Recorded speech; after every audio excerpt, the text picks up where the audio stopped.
মেজো সে কি একই বেশ? এখন তো আমার এটিই দেশ। ও কথা বলছো কদলিওয়ালা স্টাইলে? কার মতো কথা কইব তাইলে? তাই সব ডায়লগে অন্তমিল। ও বেশ হয়ে গেছে। বলো তো কি মুশকিল। সুপারহিট ছবি, এফেক্ট তো একটা হবেই। ওরকম কত হিট ছবি তো আগে দিয়েছি বাপু, সে কবে। আচ্ছা, এর আগে এত প্রশংসা পেয়েছে তোমার অভিনয়? মনীষী রূপে পেয়েছে, তবে ভূতের পাটে নয়। এবার ফিগার 0 বানিয়ে ফেলো, এখন যে ট্রেনটা চালু। মাগু ঠিক যেন খ্যাংরা কাটির উপর আলু।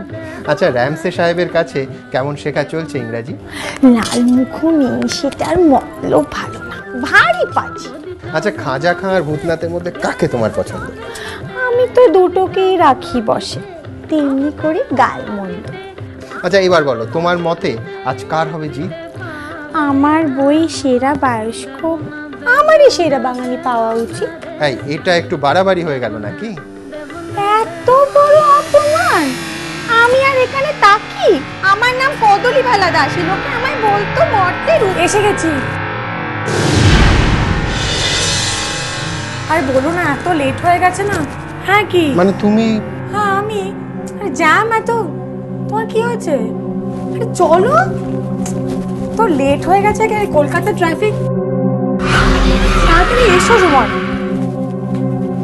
তবে ওটা কে ছিল? এই স্বস্তিকা, তুমি ঠিক বলছো তো? আজকে কদলিওয়ালার কস্টিউমে তুমি ছিলে না? কদলিবালা? আহা, কদলি।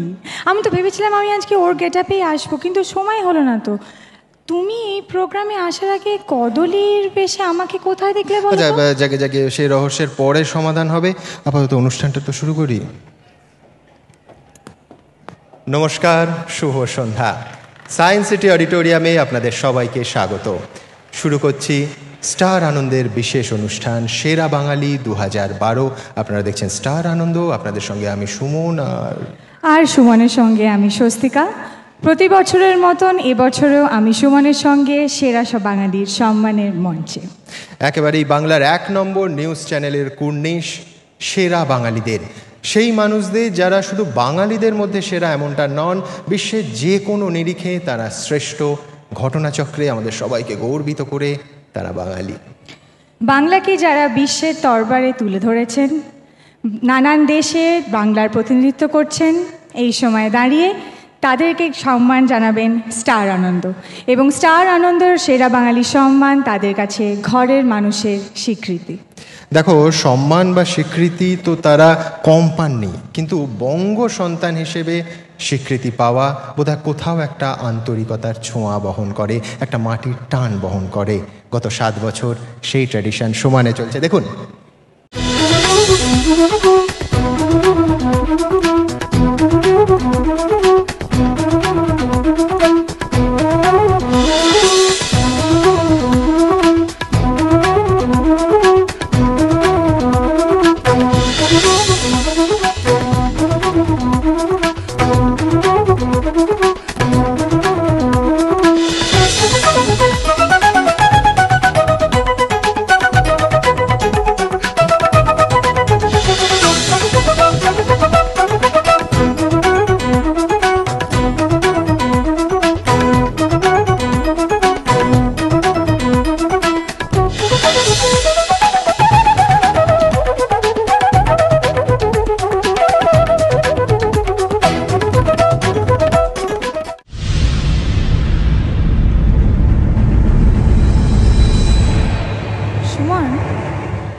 পরিবর্তনের বাজারে সবকিছুর মধ্যেই কিরম একটা পরিবর্তনের ছোঁয়া লেগেছে। কেন কেন বলছো এই কথা? ও মা, আমি তো শুনলাম যে আমাদের স্টার আনন্দও নাকি পাল্টে যাচ্ছে। কে বললো? তোমার স্টারও সেই, তোমার আনন্দও সেই, শুধু নামটা পাল্টাচ্ছে। 1 জুন থেকে স্টার আনন্দ, এবিপি আনন্দ সবটাই এক, তোমার সুমনও এক, শুধু নামটা পাল্টাচ্ছে। সেরা বাঙালিদের কৃতিত্বের স্বাক্ষর, সেরা বাঙালিদের কৃতিত্বের সম্মান জানাতে আমাদের এই বিশেষ অনুষ্ঠানের শুভ সূচনা করতে আমি শুরুতেই মঞ্চে ডেকে নেব স্টার আনন্দ, স্টার নিউজ, স্টার মাঝা গঠনকারী সংস্থা MCCS বোর্ডের চেয়ারম্যান এবং আনন্দবাজার পত্রিকা গোষ্ঠীর প্রধান সম্পাদক শ্রী অভিক সরকারকে। অভিকবাবু।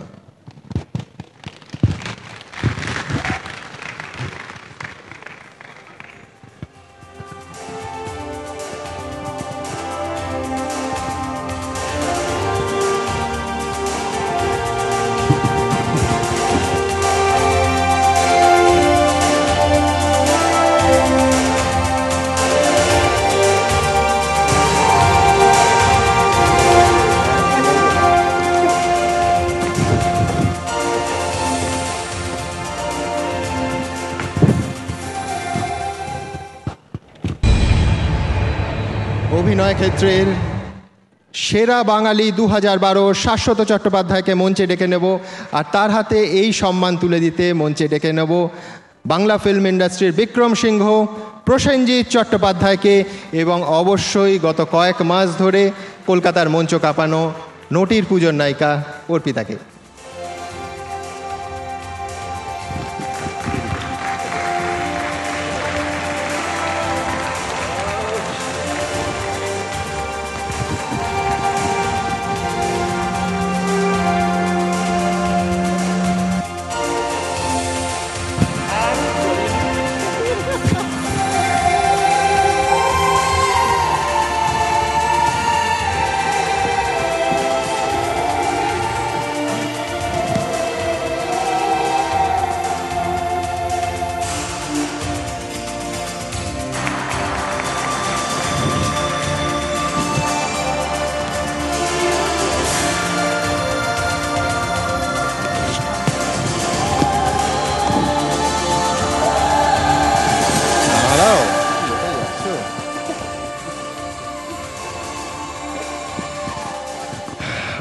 শাশ্বত, তোমার ডাকনাম অপু। লোকে বলছে যে অপুর সংসারে একটা ভয়ঙ্কর বেআইনি কাজ হয়েছে, যে রাতারাতি নাম বদল এভিডেভিট না করে অপু হয়ে গেছে বব বিশ্বাস। না, আমার অপু নামটা কিন্তু অনেক সুন্দর বব বিশ্বাসের থেকে। শাশ্বতটা আরও সুন্দর। আমি শাশ্বত হয়েই থাকতে চাই। তোমার প্রতিভা শাশ্বত হোক, এ নিয়ে আমাদের কোনো শুভেচ্ছার ঘাটতি থাকবে না। তোমাকে আরেকটা যেটা জানতে চাইবো, তুমি তোপসে হয়েছিলে সন্দীপ রায়ের ছবিতে। সত্যজিৎ রায় নাকি তোমায় দেখে বলেছিল যে তুমি তোপসে হওয়ার ক্ষেত্রে খুব ফিট, তোমায় মানাবে, একটু বলবে?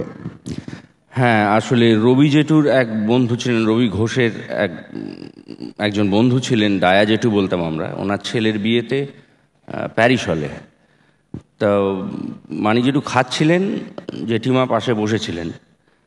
তা হঠাৎ জেঠিমা আমাকে ডাকেন, ডেকে বলেন এদিকে শোনো। আমি গেলাম, বলে শোনো কি বলছেন। তা আমি প্রণাম করলাম। উনি বললেন তুমি খুব ভালো তোপসে হতে পারতে। আমি বললাম আপনি তো আর করবেন না। বললো কী করে করব, সন্তোষ নেই। তখন তো মানে একটা আশা জেগেছিল, ফুস করে নিভে গেল। তো পরে শুনলাম মানে বাবুদা কাছ থেকে যখন ডাক পেলাম, তখন বুঝলাম যে ওই কাস্টিংটা ওখানেই হয়ে গিয়েছিল আর কি। তো কিন্তু শুধু তোপসে আর অজিত কেন, ফেলুদা বা ব্যোমকেশ হতে ইচ্ছে করেনি? ইচ্ছে করলেও তো সবসময় তো আমার হাতে থাকে না। আমি যেদিন প্রডিউস করব, যেদিন ডিরেক্ট করব, সেদিন আমি নিজে ফেলুদা হব। অনেক ধন্যবাদ তোমাকে, খুব ভালো।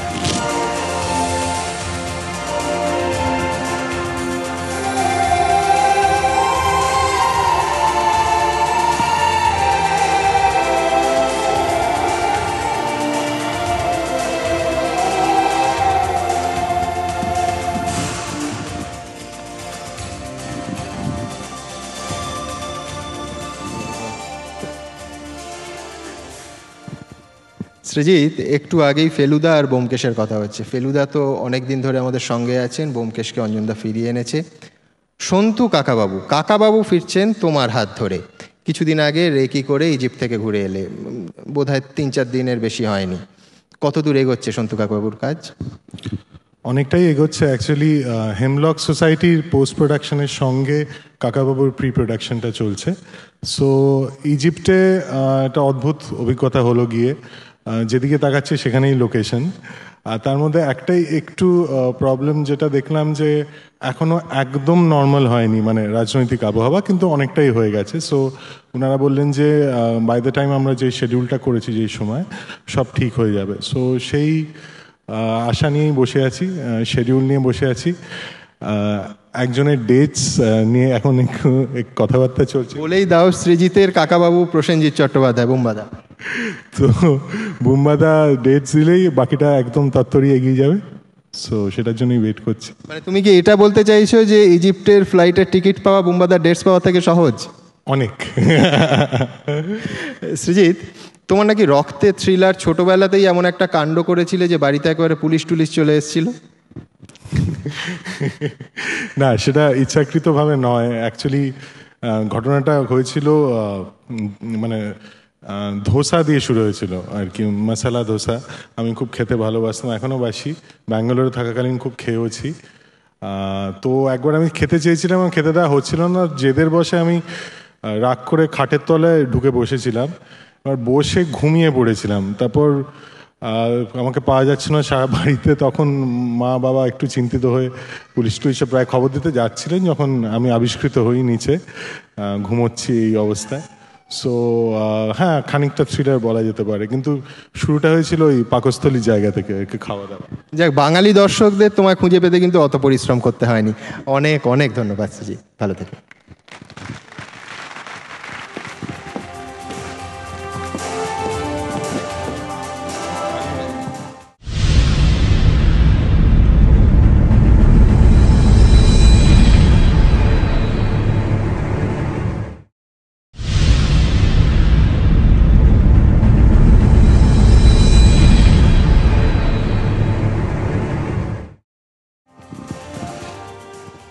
দেখো, তোমার বন্ধু বলে বলছি না, কিন্তু সৃজিতের মতো পরিচালক, তার হাত ধরে অঞ্জনদাদের মতো পরিচালক তাদের প্রতিভায় ভর করে সত্যি সত্যি বাংলা ছবি যে জায়গায় যাচ্ছে, বাঙালি হিসেবে কিন্তু গর্ববোধ হয়। আমি জানি জানি। বাবা, হঠাৎ সুরে সুরে সংলাপ? সুর তো থাকবেই। বাংলা ইন্ডাস্ট্রি সবাই স্বপ্ন দেখছে এবং সেই স্বপ্নকে সফল করার জন্য পরিশ্রম করছে।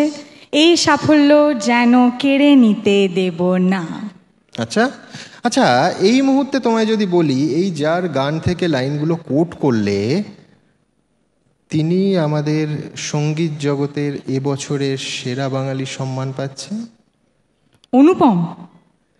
অবশ্যই অনুপম এই নবীন প্রতিভাকে এবছর সঙ্গীত জগতে তার সুরেলা অবদানের জন্য সেরা বাঙালি 2012।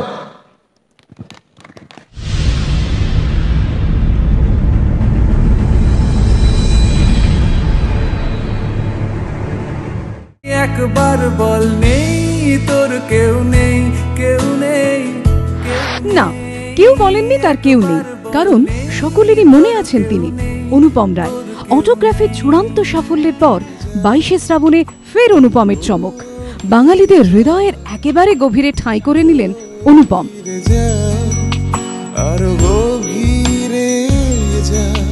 সঙ্গীত পরিচালনা, প্লেব্যাকের জাদুতে কিরণ মালা কিংবা অরুণ বরুণ, সব বাঙালির শিরাতে শিরাতে বিরাজ করছেন অনুপম। হতে পারো কিরণ মালা কিংবা অরুণ বরুণ, হও বৃদ্ধ প্রৌঢ় হামা বা দৌড় কিশোরী তরুণ। 2001-এ টিউশন করে জমানো 1500 টাকায় ইউনিভার্সিটি সিনিয়রের কাছ থেকে কেনা সেকেন্ড হ্যান্ড গিটারটির মালিকের কাছ থেকে অনেক কিছু পাওয়ার ছিল বাংলা গানের। বাঙালি শিখল বেঁচে থাকার গান। অটোগ্রাফ চলো পাল্টাই 22শে শ্রাবণ। যে কটা দিন তুমি ছিলে পাশে, কেটেছিল নৌকার পালে। বেডরুম, জানি দেখা হবে। একের পর এক ছবিতে অনুপমে মজে থাকলো বাঙালি। বাড়িয়ে দাও তোমার হাত, আমি আবার তোমার পাশেই হাঁটতে চাই। বাড়িয়ে দাও তোমার হাত, তোমার হাত।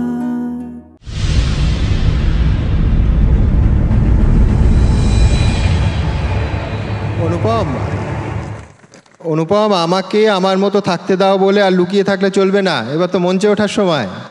অনুপমের হাতে এই সম্মান তুলে দেওয়ার জন্য আমি মঞ্চে ডেকে নেব বাংলা ফিল্ম ইন্ডাস্ট্রির 2 হার্টথ্রব দেব আর শুভশ্রীকে।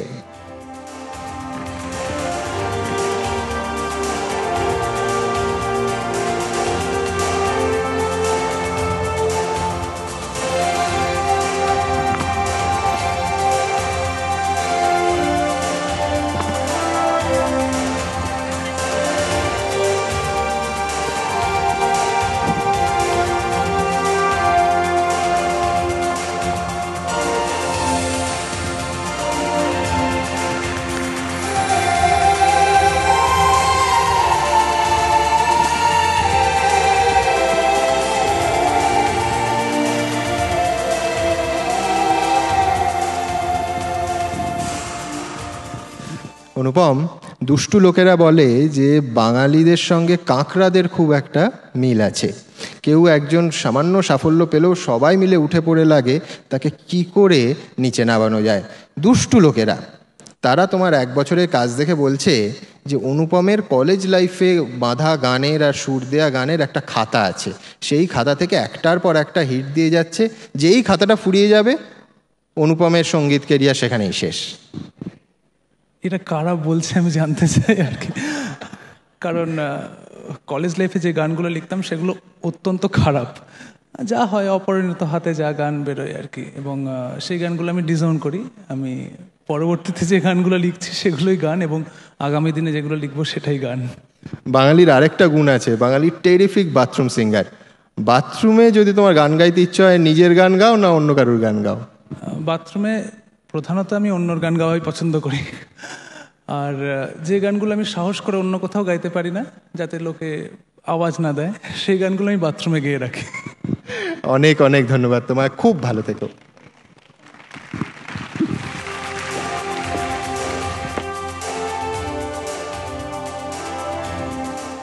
দেখো, অনুপমের কাজ কবিতার শরীরে সুর ছোঁয়ানো। এবার যার কথা বলবো তিনিও কবিতা লেখেন, তবে ব্যাটে বলে। এটা আমি জানি। এমন একজন মানুষ যে সমস্ত প্রতিকূলতা দারিদ্র সমস্ত জয় করে আগুনে পুড়ে খাঁটি সোনা হয়েছেন, অধ্যবসায় ধরে ফেলেছেন সাফল্যকে। সব প্রতিবন্ধকতাকে সপাটে ইনি ড্রাইভ করেছেন একদম সোজা বাউন্ডারির বাইরে। একেবারে ক্রীড়াক্ষেত্রের এবারে সেরা বাঙালি মনোজ তিওয়ারি।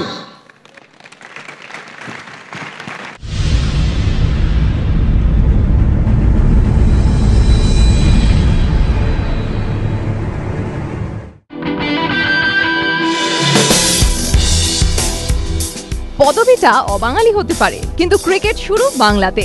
দেশের প্রতিনিধিত্ব করেন বাংলার ক্রিকেটার হিসেবেই। সৌরভ গঙ্গোপাধ্যায় অবসরের পর ভারতীয় দলে বাংলার সব থেকে সম্ভাবনাময় প্রতিনিধি তিনি।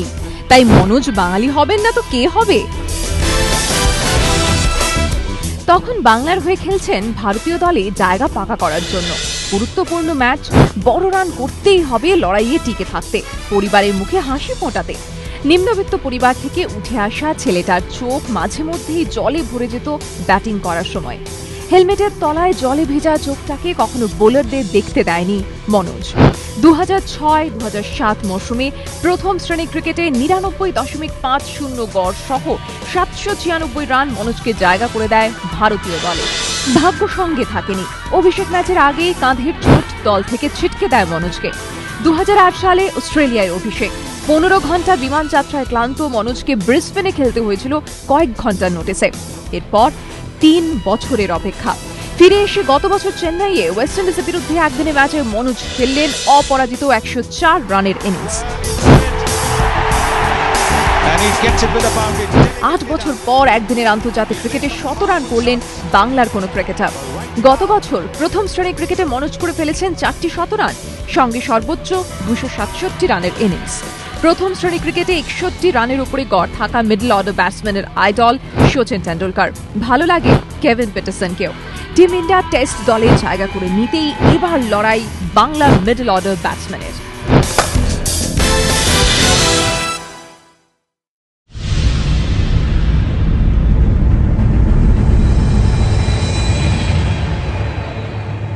দু 2012 ক্রীড়াক্ষেত্রের সেরা বাঙালি মনোজ তিওয়ারিকে মঞ্চে ডেকে নেব, আর তার হাতে এই সম্মান তুলে নেয়ার জন্য ডেকে নেব এক কিংবদন্তি ক্রীড়া ব্যক্তিত্ব চুনি গোস্বামীকে।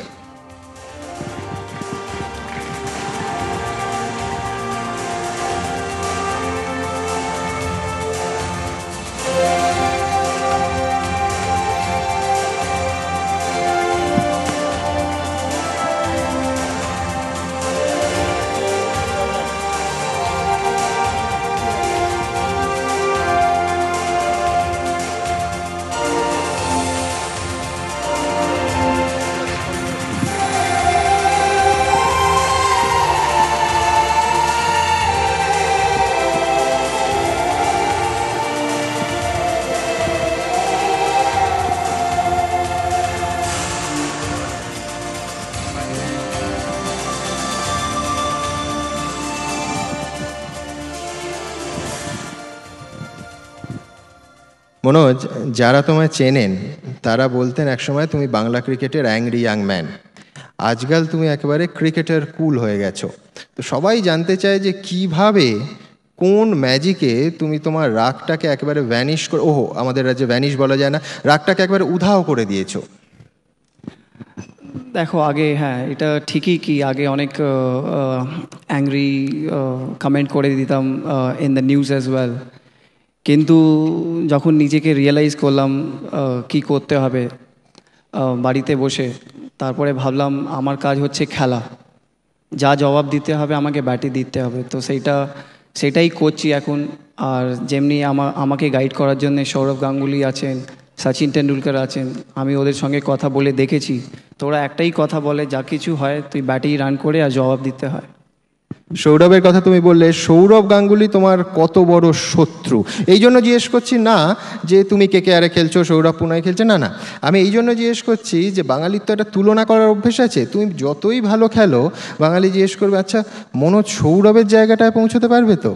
না, ওর জায়গাটায় আমি পৌঁছতে পারবো না, আর আমার মনে হয় অন্য কোনো প্লেয়ারও পৌঁছতে পারবে না। উনি যা করেছেন ইন্ডিয়ার হয়ে, আমাদের বেঙ্গলের হয়ে, ওইটা ইটস আনম্যাচেবল আর আনঅ্যাচিভেবল। আমরা এটাই চেষ্টা করতে পারি হার্ডওয়ার্ক করে, কারেক্ট হার্ডওয়ার্ক করে কি কত 5% বা 20% ওর কাছাকাছি যেতে পারি।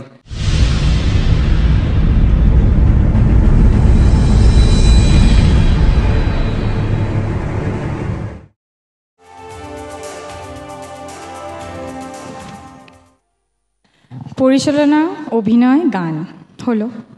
খেলাধুলোতেও আমরা সম্মান জানালাম কৃতীদের।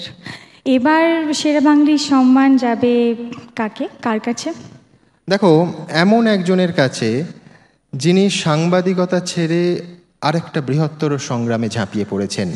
শুধু তাই নয়, কলম ছেড়ে ক্যামেরা ধরেছেন এবং এমন একটা তথ্যচিত্র তৈরি করেছেন শিশু এবং নারী পাচারকে কেন্দ্র করে, যা গোটা পৃথিবীতে সাড়া ফেলে দিয়েছে। তার আন্দোলনকে তিনি ছড়িয়ে দিয়েছেন গোটা দুনিয়ায়। তুমি কার কথা বলছো সময়? দেখো, কলকাতারই মেয়ে, বর্ষা এবং আড্ডা ভীষণ প্রিয়, কিন্তু তার থেকেও প্রিয় বোধহয় কালবৈশাখী। তিনি চান যে কালবৈশাখীর মতো দুর্বার গতিতে সমস্ত বৈষম্য ঘুঁচে যাক, নারী নির্যাতন বন্ধ হোক। তুমি এত হেয়ালি করো না, আমার আর ভালো লাগে না। একটু বলো না, নামটা বলো। আচ্ছা, আর হেয়ালি নয়, দেখো তো চিনতে পারো কি না।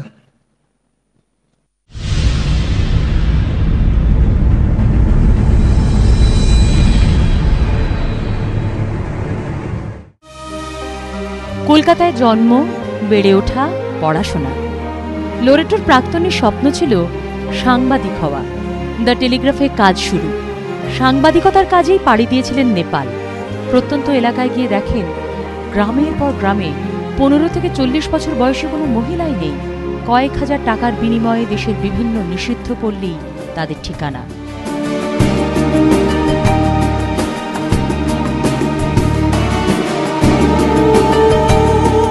চোখের সামনে এসব দেখে রুচিরা প্রতিজ্ঞা করেন কিছু একটা করতেই হবে। নেপাল থেকে মুম্বাইয়ে শিশু ও নারী পাচার চক্র নিয়ে একটি তথ্যচিত্র বানান, দ্য সেলিং অফ ইনোসেন্স। তদন্তমূলক সাংবাদিকতার জন্য তথ্যচিত্রটি এমি পুরস্কার পায়। এতেই থেমে থাকেনি রুচিরা। চাকরি ছেড়ে ঘুরে বেড়িয়েছেন দেশের বিভিন্ন প্রান্তে, গিয়েছেন বিদেশেও। গরিব মেয়েদের পাশে দাঁড়িয়েছেন, চেষ্টা করেছেন নিষিদ্ধ পল্লীর অন্ধকার থেকে তাদের আলোর পথে আনার। শুধু দেশই নয়, ভিনদেশেও নিজের লড়াইকে নিয়ে গিয়েছেন। 2000 সালে হোয়াইট হাউসে রুচিরা কথা বলেন তৎকালীন মার্কিন প্রেসিডেন্ট বিল ক্লিন্টনের সঙ্গে। রুচিরার উদ্যোগে জেরেই মার্কিন মুলুকে এ ব্যাপারে নতুন আইন ট্রাফিকিং ভিকটিম প্রোটেকশন অ্যাক্ট 2000 লাগু করা হয়। তার লড়াইয়ের জন্য রুচিরাকে ক্লিন্টন গ্লোবাল সিটিজেন অ্যাওয়ার্ড দেয় ওয়াশিংটন। দেহ ব্যবসায় নামতে বাধ্য করা মেয়েগুলির যন্ত্রণার কথা রুচিরা রাষ্ট্রসংঘের কানেও তুলেছেন। সেই মতো পাস হয়েছে নতুন প্রোটোকল। রুচিরা চাইছেন শিশু ও নারী পাচার চক্রকে নির্মূল করতে এদেশেও হোক কঠোর আইন। কলকাতার রুচিরার কালবৈশাখী ভীষণ প্রিয়। রুচিরা চাইছেন একটা কালবৈশাখী আসুক পৃথিবী জুড়ে, ঝড়ে দূর হোক বৈষম্য, খতম হোক নারী পাচারের মতো অপরাধ, এমন একটা ঝড় উঠুক।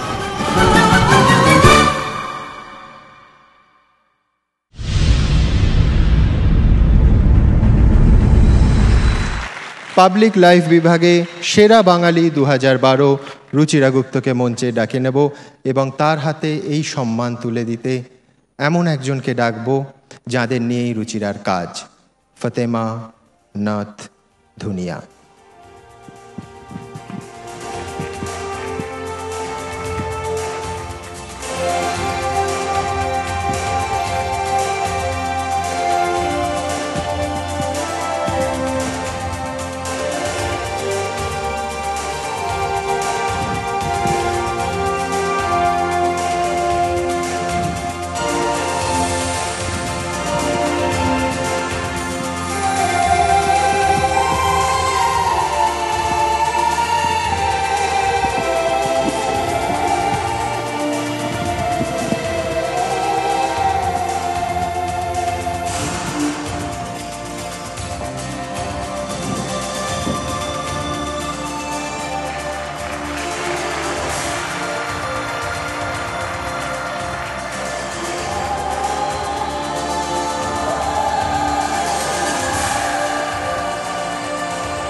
রুচিরা, সাংবাদিকরা সাধারণত সাংবাদিকতা ছাড়লে রাজ্যসভায় যান, আপনি জার্নালিজম ছেড়ে সোশ্যাল অ্যাক্টিভিজমে ঝাঁপিয়ে পড়লেন কিসের ডাকে?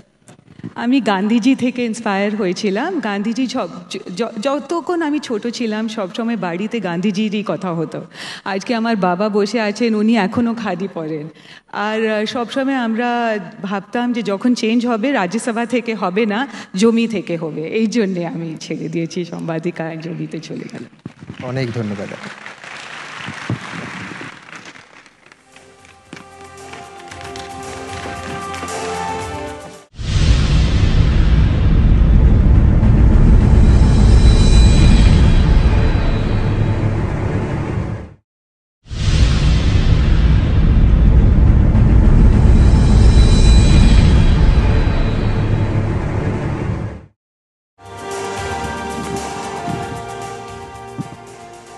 দেখো স্বস্তিকা, রুচিরা গুপ্তর মতো মানুষরা স্বপ্ন দেখেন এক সুন্দর সমাজের।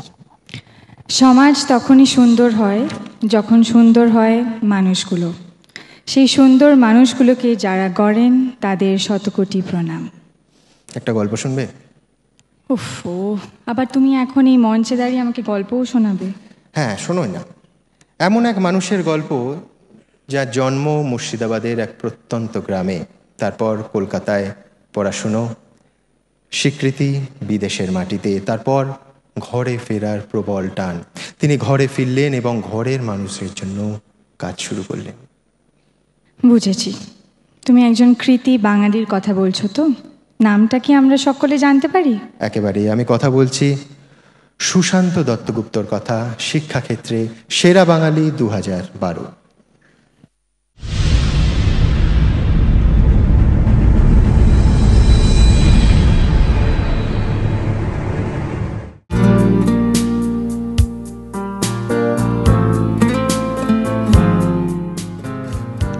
ভারত তখন সদ্য স্বাধীন। 1947 ডিসেম্বর মুর্শিদাবাদের জিয়াগঞ্জে জন্ম। 1957 কলকাতায় পা। প্রথমে হিন্দু স্কুল, তারপর বিদ্যাসাগর কলেজ। পদার্থবিদ্যায় ফার্স্ট ক্লাস। কলকাতা বিশ্ববিদ্যালয় থেকেই এমএসসি, তারপর বিদেশ যাত্রা, স্কলারশিপ, গবেষণা কাজ, স্বীকৃতি ও সম্মান। 1977 সালে তৎকালীন প্রধানমন্ত্রী মোরারজি দেসাইয়ের হাত থেকে ইয়াং সায়েন্টিস্ট অ্যাওয়ার্ড। শুধু পড়াশোনাই নয়, সকাল বিকেলটা ছিল জুটিয়ে খেলারও। ক্রিকেট, ফুটবল, কখনো বা ব্রিজ। আজও সুযোগ পেলে ব্যাট বল হাতে নেমে পড়েন মাঠে। হাই স্কোরার, ম্যাচের সেরা চ্যাম্পিয়ন, বাড়ি ফেরেন ট্রফি নিয়ে। সময় পেলেই টিভির সামনে, পারলে মাঠে। আইপিএল জ্বরে আক্রান্ত তিনি। অবসরে বই পড়েন, ঘুম থেকে উঠেই খবরের কাগজ। শব্দ ছককে জব্দ করাই অভ্যাস। ছোটবেলা থেকেই রবি ঠাকুর প্রিয়, সেই ভালোবাসা নিয়েই এখন ঠিকানা শান্তিনিকেতন। রবীন্দ্রসঙ্গীতের পাশাপাশি শাস্ত্রীয় সঙ্গীতের রাগ অভিমানে, কখনো বিটলস, বাক। খাদ্য রসিক তিনি, বাঙালি খাবার খুব প্রিয়। বিদেশে থাকতে নিজেই রান্না করতেন। দেশে ফিরে জওহরলাল নেহরু বিশ্ববিদ্যালয় স্কুল অফ ফিজিক্যাল সায়েন্সের প্রথম ডিন। 2006 সালে Indian institute of science education and research কলকাতার অধিকর্তা করা হয় সুশান্ত বাবুকে। IISER এর অধিকর্তা পদে সাফল্যের সঙ্গে 5 বছর কাটানোর পরে 2011-এ নতুন দায়িত্ব। সেপ্টেম্বরে বিশ্বভারতীর উপাচার্য করা হয় সুশান্ত দত্তগুপ্তকে। চলছে তার মানুষ গড়ার কাজ।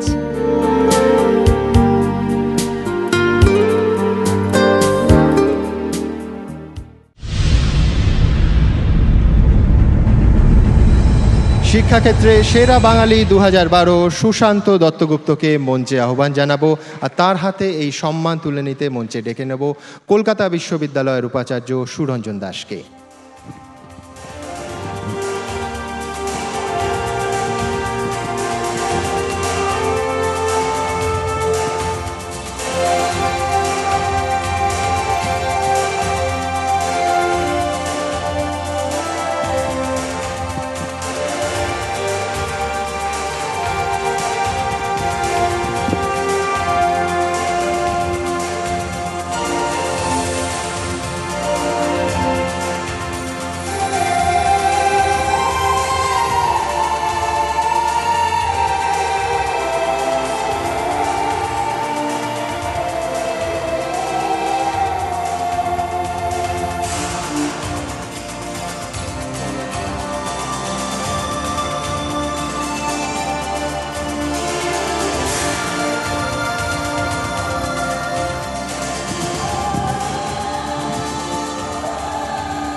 সুশান্তবাবু, পদার্থবিজ্ঞায় দুরূহ একটা চ্যালেঞ্জ আছে, আপনি অবশ্যই আমার থেকে অনেক ভালো জানেন।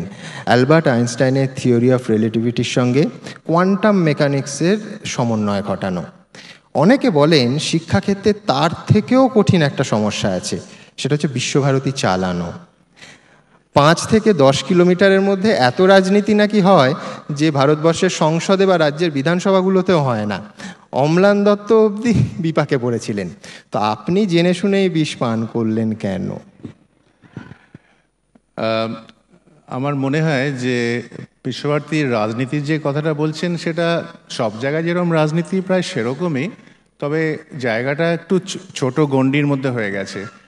সেই কারণে যদি গণ্ডিটা থেকে বেরিয়ে বিশ্বভারতীকে আরও উন্মুক্ত করে দেওয়া যায়, তাতে রাজনীতির ব্যাপারটাও আস্তে আস্তে কমে যাবে।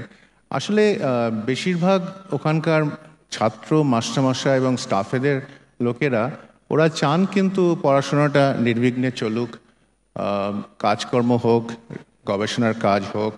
বিশ্বভারতীর যে প্রধান জায়গাটা, যেমন সঙ্গীত, কলা, পাঠভবন, শিক্ষাসত্র, শ্রীনিকেতন এবং শিক্ষার ব্যাপারে যে বিনয় ভবন, এইগুলোকে বাঁচিয়ে রাখার একটা প্রচেষ্টা প্রচণ্ড রয়েছে, লোকের ইচ্ছেও রয়েছে। তবে বাইরে থেকে মনে হয় যেন সব কিছু একটা কেওয়াটিক, খুব গণ্ডগোল চলছে। তা এখন আমার মনে হলো যে আমার এটাই সব মানে প্রফেশনালি শেষ চাকরি আর কি। তা এখনও যদি এই চ্যালেঞ্জটাকে আমি না নিই তাহলে আর কবে নেব? আর এরম একটা ঐতিহ্যপূর্ণ জায়গাকে বাঁচিয়ে রাখার প্রচেষ্টা যদি এখনই না করতে পারি তাহলে তো মনে হলো যেন জীবনটা বিফল হবে আর কি। তাই এগিয়ে গিয়েছি, দেখা যাক কি হয়। আপনাদের সহযোগিতা, সমর্থন এবং বিশ্বভারতীর লোকেদের সমর্থন থাকলে নিশ্চয়ই আবার আগের জায়গায় ফিরিয়ে আনার প্রচেষ্টায় সক্ষম হতে পারবো। আপনার এই সাধু প্রচেষ্টা সফল হোক, আমাদের সবার শুভেচ্ছা রইল। অনেক ধন্যবাদ আপনার।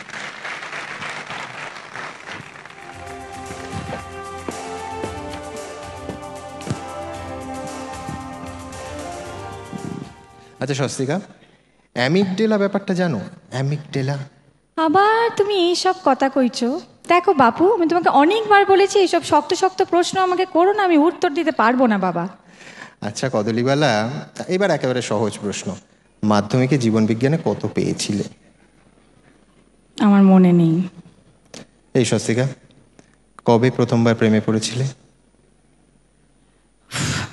তোমাকে সেটা আমি এখন এখানে কেন দাঁড়িয়ে বলবো বলো তো? তার মানে তোমার মনে আছে? মনে তো আছেই। সেদিনটা ছিল একটা শিলাবৃষ্টির বিকেল, আমি দাঁড়িয়েছিলাম ছাদে একলা, আরও মনে পড়েছে বাবা, আমার প্রতিটা মুহূর্ত মনে পড়ে গেছে। এইটাই হয় জানো, আমাদের আবেগ মাখা স্মৃতিগুলো সব রয়ে যায় আর অন্য সব কিছু মুছে দেয়। আর এই রহস্যই লুকিয়ে আছে মস্তিষ্কের অ্যামিগডেলার মধ্যে, এবং আকৃতি বঙ্গ সন্তান সেই রহস্যের সমাধানে এগিয়ে চলেছেন আমাদের বিজ্ঞান ক্ষেত্রের এবারের সেরা বাঙালি। দেখুন।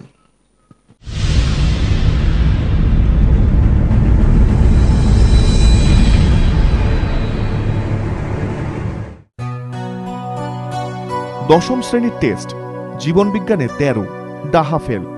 সেখান থেকেই ঘুরে দাঁড়ানো। টেস্টে লাল কালি পড়লেও মাধ্যমিকে প্রথম। জীবনবিজ্ঞানে ভয় পাওয়া সেই ছাত্রটির জীবন জুড়ে এখন শুধুই জীববিদ্যা। সুমন্ত্র চট্টোপাধ্যায়ের গবেষণার মূল বস্তু অ্যামিগডেলা।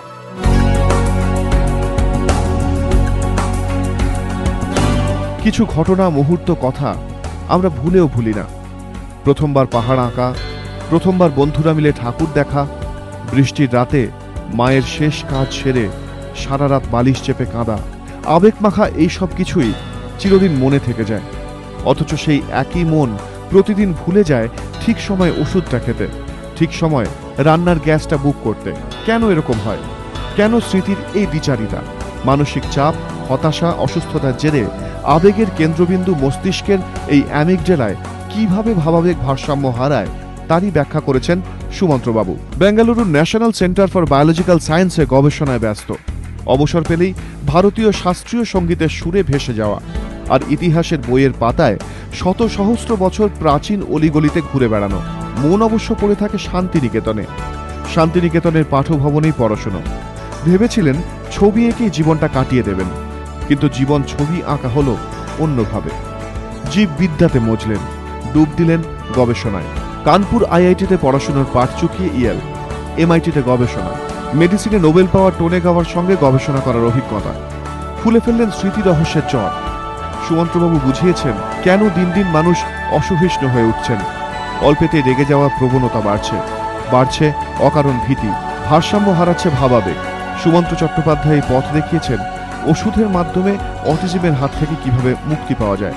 সুমন্ত্রবাবুর আবিষ্কার অন্ধকারে আশার আলো।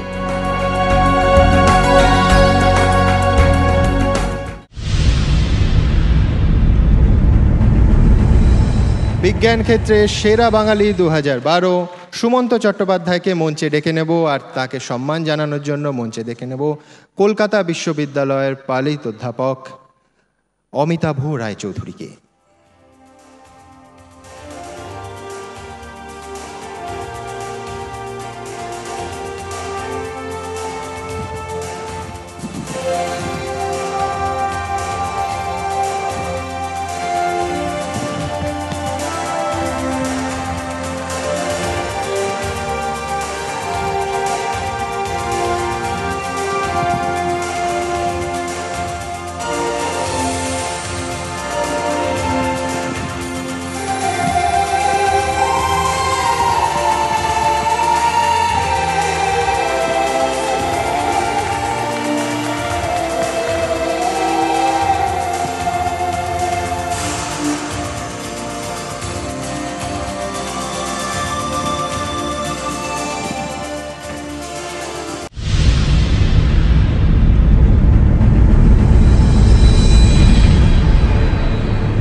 যা চায় আমার মনে হয় সেটাই করা উচিত, তাই সব সময়, আর সেইটাই ব্রহ্মস্ত। ইনফ্যাক্ট এখন আমরা যার কথা বলবো তিনি সেই মনের কথা শুনেই হুগলির ভদ্রেশ্বর থেকে নানান চড়াই উতরাই পার করে পৌঁছে গেছেন সাফল্যের শিখরে। মন চাইছিল বলেই একের পর এক লোভনীয় চাকরি বদল করে শেষকালে খুলে ফেললেন নিজেরই সংস্থা। 1998 সালে দাভোসে ওয়ার্ল্ড ইকোনমিক ফোরামে গ্লোবাল লিডার্স অফ টুমরো তালিকায় প্রথম 100-এ ঢুকে পড়লেন এই বঙ্গ সন্তান। ব্যাস আর বলো না, এবার দর্শকদের দেখতে দাও আমাদের শিল্পক্ষেত্রে সেরা বাঙালি কে হচ্ছেন।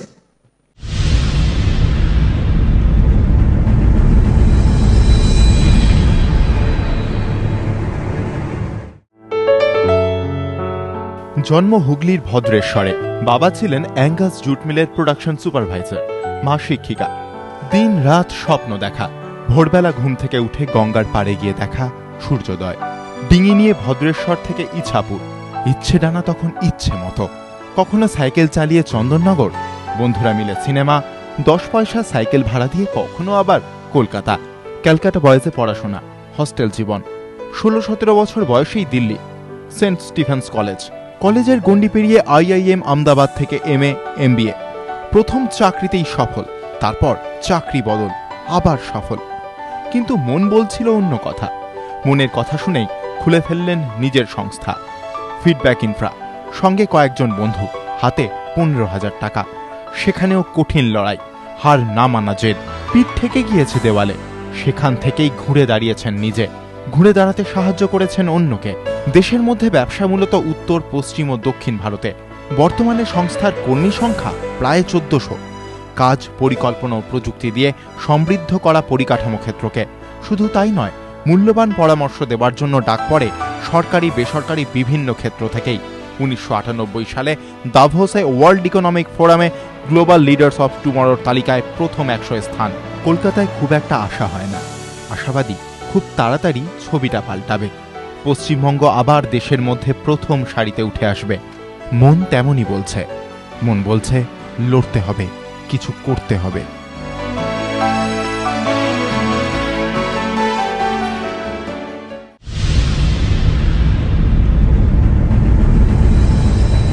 শিল্পক্ষেত্রে সেরা বাঙালি বিনায়ক চট্টোপাধ্যায়কে মঞ্চে ডেকে নেব, আর তাকে সম্মান জানানোর জন্য মঞ্চে ডাকবো বিশিষ্ট শিল্পপতি হর্ষবর্ধন নেউটিয়াকে।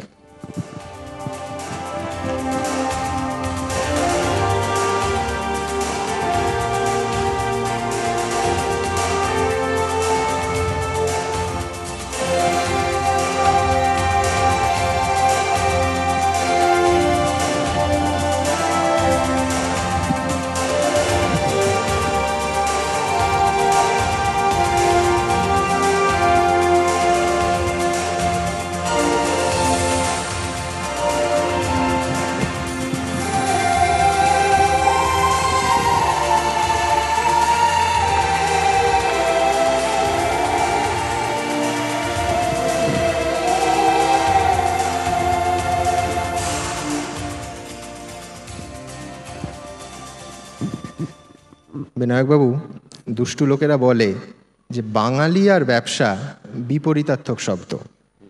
আপনি একটা শব্দ ধরুন, ধান্দা। আদি অর্থ হচ্ছে ব্যবসা, কারবার। বাঙালি নিল না, বাঙালি নিল যে ধান্দা মানে হচ্ছে ধোঁকা, ধান্দাবাজ মানে ধোঁকাবাজ। এরপরও বলবেন যে বাঙালি ব্যবসা বিমুখ নয়। এই যে প্রতিবার প্রত্যেকটা সেরা বাঙালির বাণিজ্য ক্ষেত্রে বেশিরভাগই আপনাদের মতো সফল এই ক্ষেত্রের যারা কৃতি বাঙালি, তাদের অন্য প্রদেশ থেকে, কখনো কখনো অন্য দেশ থেকে আমদানি করতে হয়। বাংলার জল হাওয়া এমন কি আছে যাতে এখানে সফল ব্যবসায়ী বিরল? এটা আপনি যা বললেন সেটা কথাটা কিন্তু সত্যি। প্রথম যখন ব্যবসা শুরু করেছিলাম আমরা চাকরি ছেড়ে, তখন দেখতাম যে যেসব ছেলেমেয়েরা গুজরাটি ফ্যামিলি বা পাঞ্জাবি ফ্যামিলি বা অনেক সময় সাউথে চেটিয়ার ফ্যামিলি, তাদের ছোটবেলা থেকেই সামাজিক ও পরিবারের মধ্যে খুব এনকারেজমেন্ট ছিল। এত যে আমার ছেলে মেয়ে ক্লাসে ফার্স্ট হচ্ছে, যেটা বাঙালি বাবা মাদের ম্যাক্সিমাম গৌরব, সেই জিনিসটা অতটা নেই সেই সমাজে। কিন্তু ছোটোর থেকেই ওদের বলে যে নিজের পায়ে দাঁড়াও, ব্যবসা শুরু করো, কারোর জন্য চাকরি করো না। তো সেটা দেখলাম, তো আমার মনে হয় আস্তে আস্তে বাঙালি সমাজও এই দিকে কিন্তু এগিয়ে যাচ্ছে। আজকালকার যখন আমি ইয়াং ছেলে মেয়েদের সঙ্গে কলকাতায় বা অন্য জায়গায় কথাবার্তা হয়, I can see that রিসার্জেন্ট spirit, that we will become এন্টারপ্রেনিয়ার্স, we will also build businesses. তো চেঞ্জ হচ্ছে। অনেক ধন্যবাদ আপনাকে। এই আশা দীর্ঘজীবী হোক। ভালো থাকবেন। Thank you.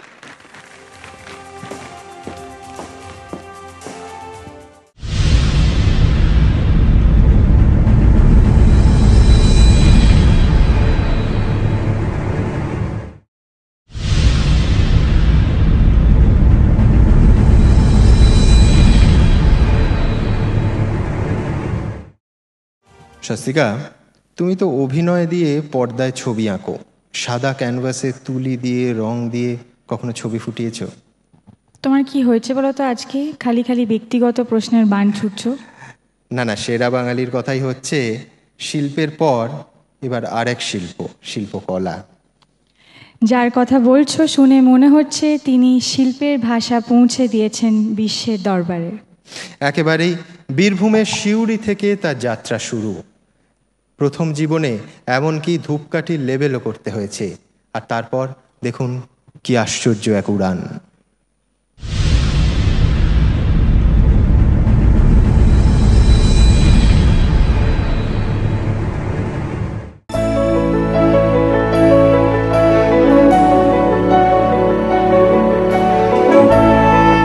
ছোটবেলা সিউড়িতে, পড়তেন বীরভূম জেলা স্কুলে।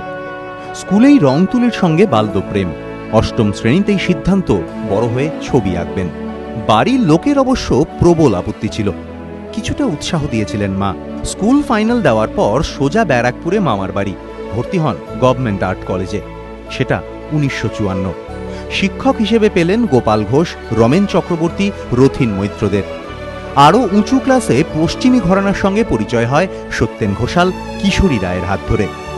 কিছুদিন মামার বাড়িতে থাকার পর কয়েকজন শিল্পী বন্ধু মিলে কলকাতায় ঘর ভাড়া করে থাকতে শুরু করেন।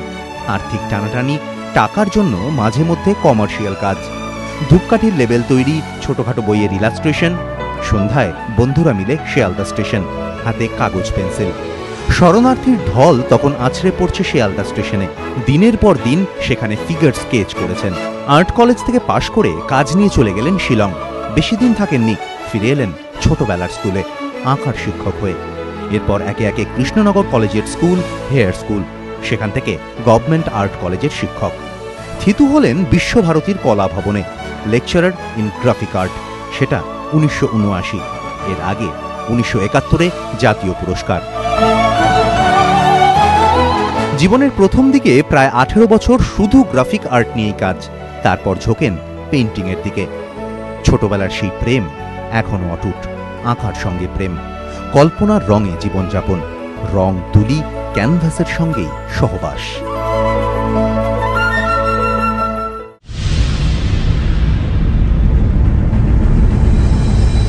শিল্পকলা বিভাগে সেরা বাঙালি 2012 লালু প্রসাদ সাউ, তাকে মঞ্চে ডেকে নেব। আর তার হাতে এই সম্মান তুলে দেওয়ার জন্য মঞ্চে ডাকবো আর এক কিংবদন্তি শিল্পী রামানন্দ বন্দ্যোপাধ্যায়কে।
লালু প্রসাদ বাবু, আপনি একাধারে শিল্পী, অন্যধারে শিক্ষক, নন্দলাল বসুর মতো। অনেকে বলেন যে শিল্পী তার সৃষ্টিশীলতার খামখেয়ালিয়াপনায় কোথাও একটা শৃঙ্খলা ভাঙতে চান, আবার মাস্টারমশাই হলে, শিক্ষক হলে তার শেখানোর একটা অঙ্গ হচ্ছে যে শৃঙ্খলাবদ্ধ শিক্ষা। কোথাও কি আপনার শিল্পী সত্তা, শিক্ষক সত্তায় বিরোধ হয়? বিরোধ তো হয়, কারণ যখন শিক্ষক হিসেবে ক্লাসে ঢুকি তখন ব্যাপারটা সম্পূর্ণ আলাদা হয়ে যায়, আর যখন নিজে বসে কাজ করি, নিজের কাজ করি, তখন ব্যাপারটা সম্পূর্ণ আলাদা। তখন চিন্তা ভাবনাটা নিজের মতো করে করতে হয়। তবে অনেক সময় ছাত্রদের থেকে অনুপ্রাণিত হওয়া যায়। এটা অনেক ছেলে খুব ভালো কাজ করছে, সে একটা জায়গায় আটকে গেছে, সেই জায়গাটাকে নিয়ে আমি আবার নতুন করে চিন্তা ভাবনা করতে পারি। অনেক ধন্যবাদ।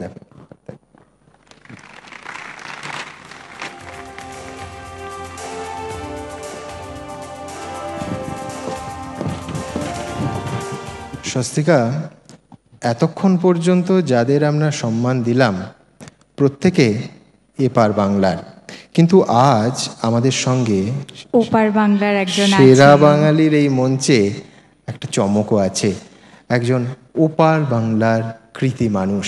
তিনি যে ক্ষেত্রে কৃতি মানুষ, সেই ক্ষেত্রে এবছর যাকে আমরা সম্মানিত করেছি মনোজ তিওয়ারি, তার সঙ্গে অদ্ভুত মিল তার ওপার বাংলার কাউন্টার পার্টের। আমরা প্রথমেই দেখে নেব কার কথা বলছি। ওপার বাংলা থেকে আমাদের চমক, সেরা বাঙালি ক্রীড়াক্ষেত্রে 2012।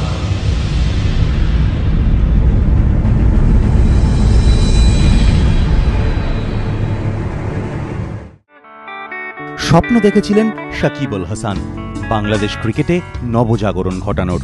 সাকিবের অলরাউন্ড পারফরমেন্সে ভর করেই বিদেশের মাটিতে বাংলাদেশের প্রথম টেস্ট জয়, চতুর্থ ইনিংসে 96, ম্যাচে 8 উইকেট। সাকিব আল হাসান ক্রিকেট বিশ্বকে দেখালেন কারো থেকে পিছিয়ে নেই বাংলাদেশ।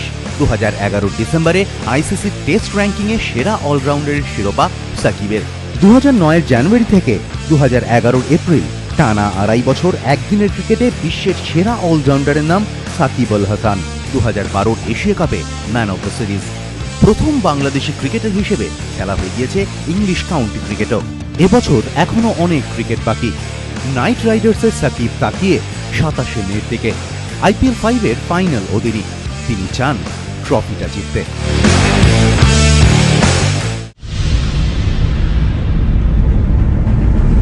ক্রীড়াক্ষেত্রের আর এক সেরা বাঙালি সাকিব আল হাসানকে মঞ্চে আহ্বান জানাবো, আর তার হাতে এই পুরস্কার তুলে দিতে আহ্বান জানাবো কিছুক্ষণ আগেই যাকে মঞ্চে তুলেছিলাম, মনোজ তিওয়ারি।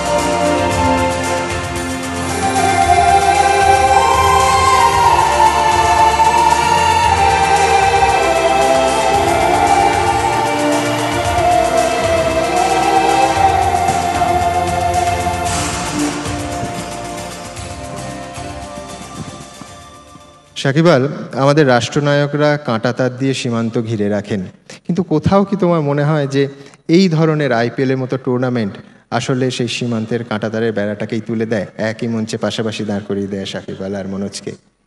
হ্যাঁ, তা তো অবশ্যই। IPL-এর মতো এরকম একটা আসরের কারণেই আসলে আমরা অনেক দেশের প্লেয়াররা একসাথে খেলার সুযোগ পাচ্ছি, যেটা আমাদের জন্য অনেক বড় একটা অপরচুনিটি। আর সাথে সাথে মনোজ তিওয়ারির সাথে অনেক ভালো পরিচয় হয়ে গেল। IPL না হলে হয়তো এত ভালো পরিচয় হতো না।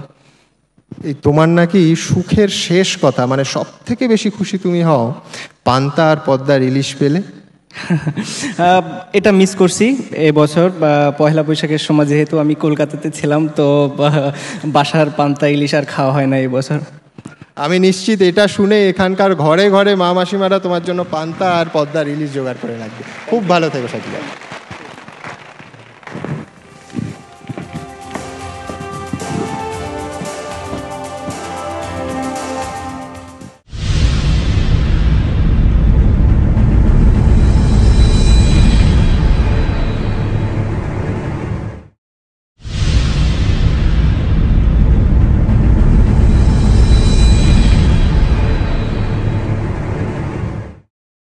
যত বড় হোক ইন্দ্রধনুষে সুদূর গগনে আঁকা, আমি ভালোবাসি মোর ধরণীর প্রজাপতিটির পাখা।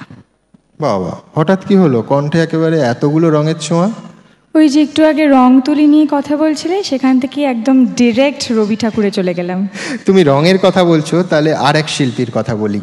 লালু প্রসাদ সাহু যেমন সাদা ক্যানভাস রঙে ভরিয়ে তোলেন, তেমন এমন একজন আছেন যিনি চেতনার রঙে তোমাদের ওই রূপলি পর্দাটাকে রঙে ভরিয়ে তুলেছেন। কে বলো তো? তুমি তো সারা অনুষ্ঠান ধরে আজকে শুধু হেয়ালি করে যাচ্ছ, নামটা একটু বলো। তোমার কিন্তু খুব চেনা, খুব। আমার খুব চেনা? কে বলো? এমন একজন ভূতেরা তার ভবিষ্যৎ গড়ে দিয়েছে। আমি জানি, অনেক দত্ত। সেরা বাঙালি 2012 সেরা আবিষ্কার নান আদার দ্যান অনিক দত্ত।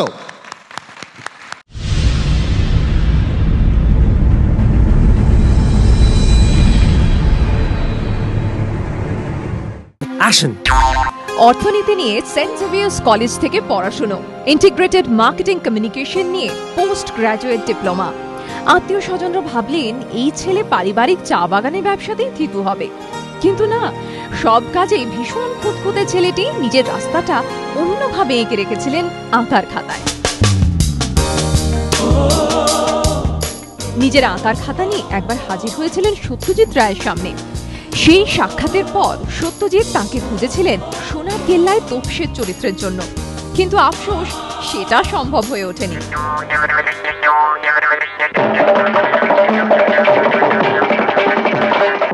ছেলেবেলায় গুপি গাইন বাঘা বাইন দেখতে গিয়ে ছবির ভূত ভর করে মাথায়। সেই ভূতের তাড়াতেই 400-র উপরে বিজ্ঞাপনী ছবি, ডকুমেন্টারি, প্রোমো ভিডিও বানিয়ে ফেলা, বিজ্ঞাপন জগতের একজন কেউকেটা হয়ে ওঠা। কিন্তু ফিচার ছবি,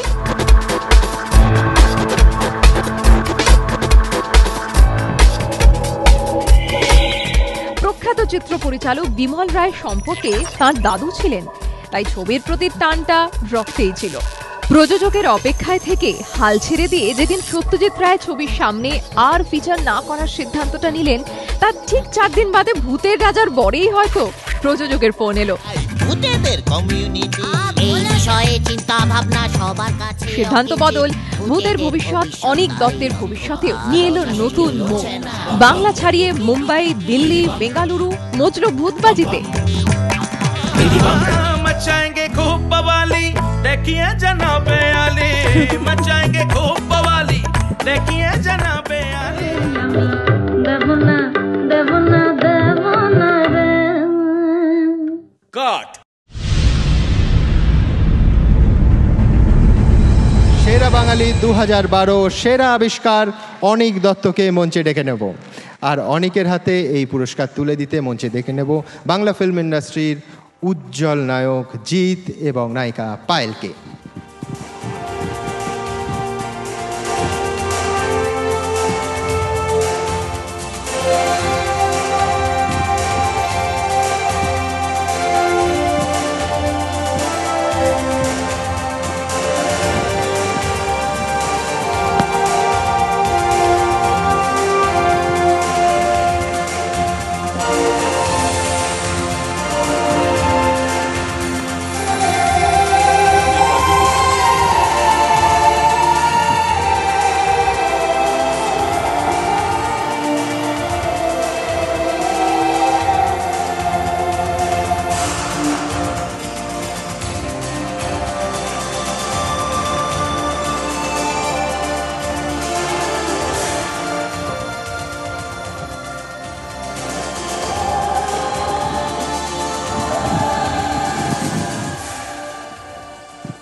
অনেক প্রথমে বলো যে এই মঞ্চে এই শাকচুন্নিটাকে কেমন দেখাচ্ছে? হ্যাঁ, খুব ভালো। তোমার সৃষ্টি শাকচুন্নি। আচ্ছা, ওর ছায়া পড়ছে, ছায়া পড়লে কি ভূতের মাস্ক কাটা যায়? হ্যাঁ, কি বলছো? ছায়া পড়লে কি ভূতের মাস্ক কাটা যায়? হ্যাঁ, সেটা নিয়ে আমরা খুব বিপদে পড়েছিলাম এই ডিসিশনটা নিয়ে। হ্যাঁ, তা তো যাই বটে। অনেক ভূতেরা তোমার ভবিষ্যৎটাকে সিকিউর করেছে, তোমার দরজায় নাকি প্রযোজকদের লাইন পড়ছে, কিন্তু বর্তমানটাকে নাকি ঝরঝরে করে ছেড়েছিল। তোমার এমন অবস্থা করেছিল 3 মাস ধরে যে তোমার মাসিক আয় দারিদ্র সীমার নিচে নেমে গেছিল। মানে বামফ্রন্ট সরকার যদি ফেরত আসতো তো তাদের প্রতিশ্রুতি মতো তুমি 2 টাকা কিলো জলে চালও পেতে। এটা তোমায় আমি বলেছিলাম। মানে সেই সময় আমার যিনি গাড়ি যিনি চালান,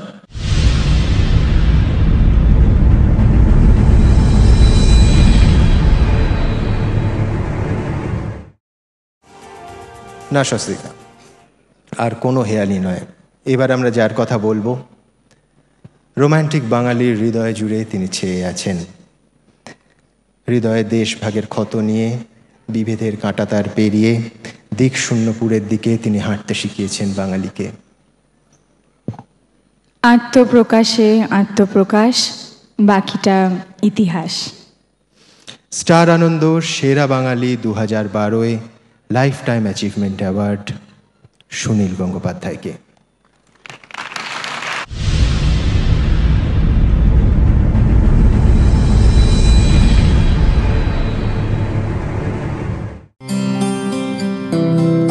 রোমান্টিক বাঙালির জীবন জুড়ে প্রেম। রোমান্টিক বাঙালি প্রেমের নতুন ভাষা পেয়েছে সুনীল গঙ্গোপাধ্যায়ের কবিতায়। প্রতিটি ব্যর্থ প্রেমই আমাকে নতুন অহংকার দেয়।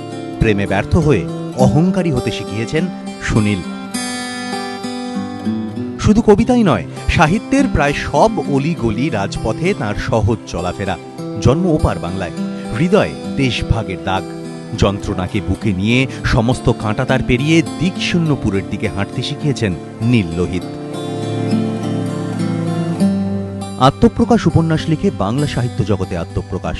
সেই সময় তুলে ধরেছেন বাংলার নবজাগরণের দলিল। দেশভাগের যন্ত্রণার ছবি এঁকেছেন পূর্ব পশ্চিমে।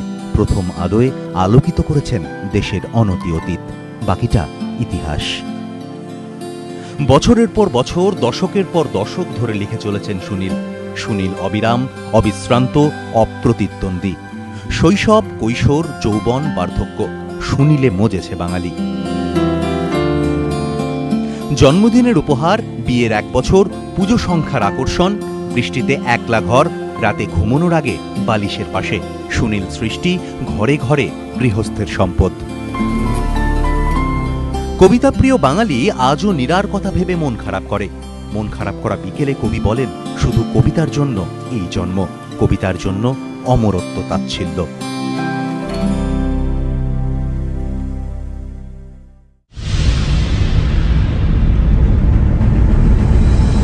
সেরা বাঙালি 2012 life time achievement award Shri Sunil গঙ্গোপাধ্যায়কে। তার হাতে এই সম্মান তুলে দেওয়ার জন্য আমি মঞ্চে ডেকে নেব শ্রী অভিক সরকারকে।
আপনার আগে আরেক বাঙালি কবি একটা ছবি এঁকেছিলেন।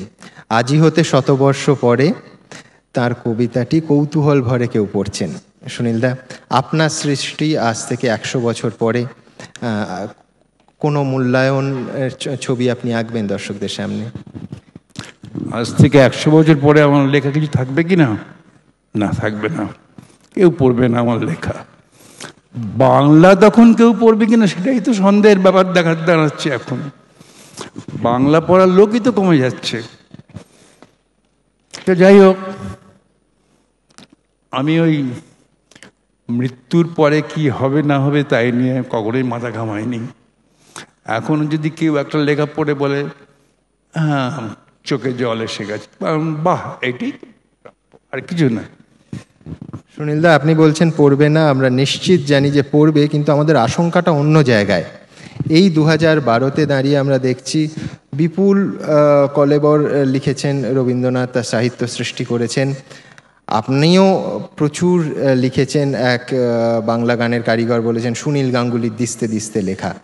এই যে 2012-এ দাঁড়িয়ে দেখছি যে রবীন্দ্রনাথকে আমরা উপলব্ধি করছি না, ফুল বেলপাতা মালা দিয়ে পুজো করছি। কখনো কোনো আশঙ্কা হয় যে এইভাবে মননহীন দেবত্ব প্রাপ্তি আপনার সাহিত্য সৃষ্টির ঘটবে না তো? আরে কথায় কথায় রবীন্দ্রনাথের নাম টেনে আনো কেন? তার সঙ্গে উদাহরণ তার সঙ্গে কোনো রকমভাবেই কোনো দিকে তুলনা চলে না। না না, আমি তো বললাম মোটেই মাথা কামাই না।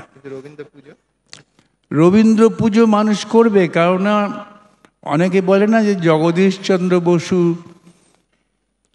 পিসি রায়, আমাদের দেশের যারা গর্ব, অন্যান্য দিকে কি যামিনী রায় শিল্পে, এদের নিয়ে তো এত মাতামাতি হয় না, রবীন্দ্রনাথকে নিয়ে এত হয় কেন? গান লিখেছেন বলে, গান না, রবীন্দ্রনাথের গানের জন্যই তো বেশিরভাগ উৎসব হয়। কাজেই যদি জনগণের চিত্ত ঠিক মতন জয় করতে চাও, তাহলে শুধু কবিতা, গল্প, উপন্যাস লিখলে হবে না, গান রচনা করে যেতে হবে। রবীন্দ্রনাথের গান নিয়েই তো এখন অনেকে মেতে আছে। কজন আর রবীন্দ্রনাথের লেখা পড়ে? সত্যি কথা বলো তো, পড়ে না। সুনীল দা, অনেক অনেক ধন্যবাদ। ভালো।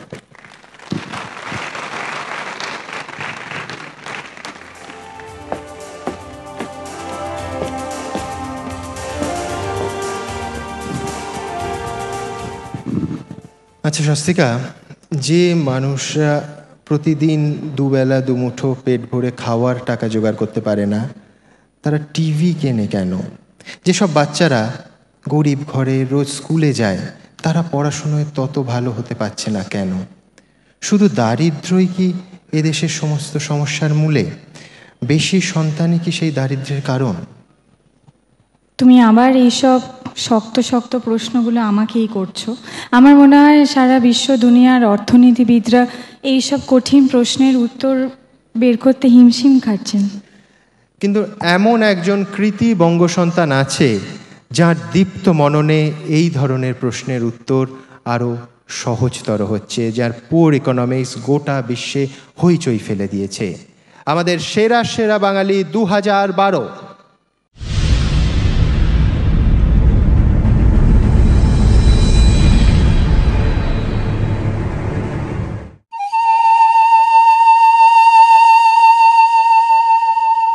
আমি ভবঘুরে হব, এটাই ছিল অ্যাম্বিশন। ছোটবেলায় মন চাইতো ছুটে পালাতে, দেশ বিদেশ ঘুরে বেড়াতে, বিভিন্ন লোকের সঙ্গে মিশতে, নানান রকম খাবার খেতে। ছোটবেলার স্মৃতিগুলো আজও তাজা। শীতের দুপুরে রোদ গায়ে, কমলা লেবু, বই পড়া, স্বপ্ন দেখা, দিবা স্বপ্ন। এখন স্বপ্ন একটা বই লেখার, অর্থনীতি নিয়ে নয়। এখন ইচ্ছে হয় টানা 365 দিনের জন্য ছুটি নিতে, খাওয়া দাওয়া, ঘোরার, দিন রাত আড্ডা। এই স্বপ্নটা বোধহয় স্বপ্নই থাকবে। মন খারাপ অভিজিৎ বিনায়ক বন্দ্যোপাধ্যায়। কলকাতায় জন্ম, বাড়ির পেছনে কয়েকটি ভাঙাচোরা বাড়ি। ছোটবেলায় সেই প্রথম গরিবি দেখা। কেন এই গরিবি? ছোট্ট মনে প্রশ্ন। বড় হয়ে শুরু হলো গবেষণা। পুয়ার ইকোনমিক্স বইতে অভিজিৎ লিখেছেন, আসলে গরিবিকে না বুঝেই গরিবি দূর করার চেষ্টা করা হয়েছে। দুই অর্থনীতিবিদ অভিজিৎ বিনায়ক বন্দ্যোপাধ্যায় ও এস্তার দোফলোর লেখা এই বই নানান মহলে সমাদৃত। নোবেলজয়ী অর্থনীতিবিদ অমর্ত্য সেন বইটির প্রশংসা করে বলেছেন, দুর্দান্ত বই, অন্তর্দৃষ্টি সম্পন্ন। সুদক্ষ দুই গবেষক দারিদ্র্যের প্রকৃত সত্তাকে তুলে ধরেছেন। পুয়ার ইকোনমিক্স বইটিতে নানান দেশের গরিব মানুষদের গল্প রয়েছে। অভাব, সমস্যা, সংকট, ক্ষুধা, অপুষ্টি, শিক্ষার অভাব, বেকারত্বের কাহিনী, যন্ত্রণা নিয়ে তাঁদের বাঁচার লড়াইয়ের গল্প। অভিজিৎ মনে করেন, কোনো ব্রহ্মাস্ত্র নেই যা দিয়ে গরিবি রাতারাতি দূর করা যায়।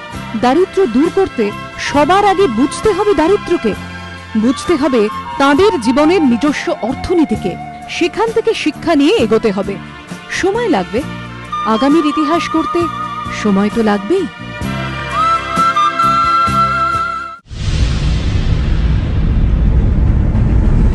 স্টার আনন্দ সেরা সেরা বাঙালি 2012 অভিজিৎ বিনায়ক বন্দ্যোপাধ্যায়।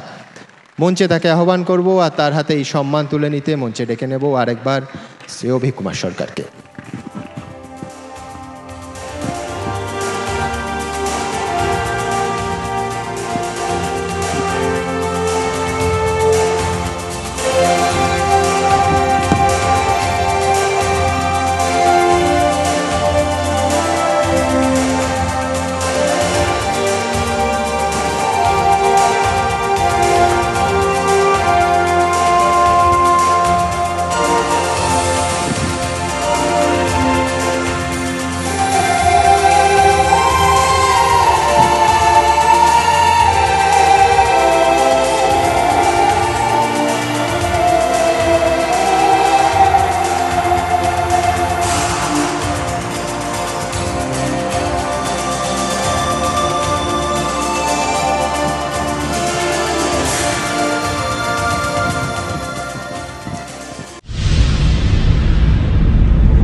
আর এবারই সেই মাহেন্দ্রক্ষণ। এবছর সেরা বাঙালির সম্মান যারা পেলেন তারা দয়া করে যদি একটু মঞ্চে উঠে আসেন একসঙ্গে সবাই।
আমার চিত্তগ্রাহক বন্ধুদের জন্য সত্যি এক মাহেন্দ্রক্ষণ, ঐতিহ্য এবং ইতিহাসকে ফ্রেমবন্দি করার সুযোগ।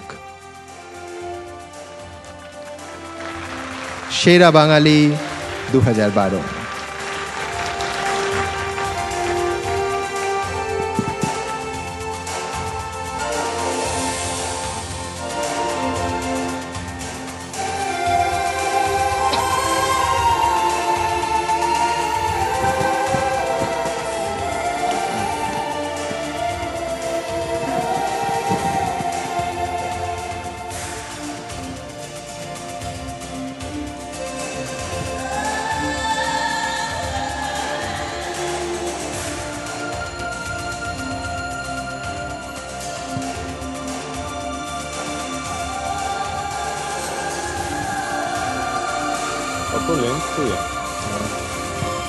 শাড়ি দিয়ে কিনতে পারবো ভালো